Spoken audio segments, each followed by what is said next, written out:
ពីបងអូនលែងស្នេហ៍នាងណាមានអារម្មណ៍ថាស្នេហ៍ឲ្យឈឺចាប់ណាស់យើងស្រឡាញ់គ្នាដោយបេះដូងស្មឹងស្មងតែមិនគួរសងព្រោះតែวันนั้นព្រោះមិនអានិនគិនមានក្រជាធំមិនយល់អារម្មណ៍មនុស្សពីរនាក់ស្មងស្មឹងរឿងមួយត្រូវទ្រាំរហូតស្លាប់ម្នាក់ទើបអាចបញ្ជាក់ឲ្យគាត់ដឹងយ៉ាងស្មង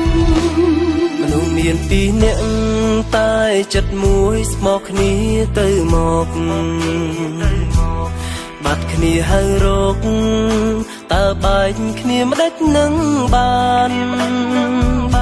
លះបងស៊ូស្លាប់ប្រាប់ខ្លួនអញហើយថាបងនឹងអូនមិនអាចឃ្លាប្រានទុំឧបសគ្គច្រើនប៉ុន្មានក៏ជុំនេះស្រឡាញ់បងជឿចិត្តបងកុំទន់ជ្រាយទ្រាំឈឺចាប់យើងមិនយូរមិនឆាប់គង់តែឈ្នះសូមរួលចិត្តគិតអ្វីល្អហើយបន្តប្រឹងស៊ូជំនះបើថ្ងៃនៅរៀងនៅតែសង្ឃឹមពេលមិនពីបងអូនលែងស្នេហ៍នាងណាមានអារម្មណ៍ថាស្នេហ៍ឲ្យឈឺចាប់ណាស់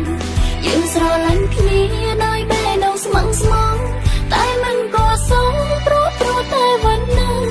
ព្រោះមិនអានិនគិនមានក្រជាធំមិនយល់អារម្មណ៍មនុស្សពីរនាក់ស្មងស្មឹងរឿងមួយត្រូវទ្រាំរហូតស្លាប់ម្នាក់ទើបអាចបញ្ជាក់ឲ្យគាត់ដឹងយ៉ាងស្មងមនុស្សមានពីរនាក់តែចិត្តមួយស្មោកគ្នាទៅមកបាត់គ្នាហើយរកតើបែកគ្នាមិនដេចនឹងបានលះបងស៊ូស្លាប់ប្រាប់ខ្លួនអញហើយថាបងនឹងអូនមិនអាចឃ្លាប្រានទុំឧបសគ្គច្រើនប៉ុន្មានក៏ជុំនេះស្រឡាញ់បងជឿចិត្តបងកុំទន់ជ្រាយទ្រាំឈឺចាប់យើងមិនយូរមិនឆាប់គង់តែឈ្នះសូមរួលចិត្តគិតអ្វីល្អហើយបន្តប្រឹងស៊ូជំនះបើ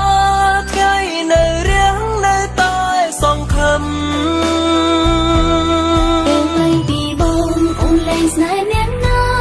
មានអារម្មណ៍ថាស្នេហ៍ឲ្យឈឺចាប់ណាស់យើងស្រឡាញ់គ្នាដោយបេះដូងស្មឹងស្មងតែមិនគួរសងព្រោះតែวันนั้นព្រោះមិនអានិនគិនមានក្រជាធំមិនយល់អារម្មណ៍មនុស្សពីរនាក់ស្មងស្មឹងរឿងមួយត្រូវទ្រាំរហូតស្លាប់ម្នាក់ទើបអាចបញ្ជាក់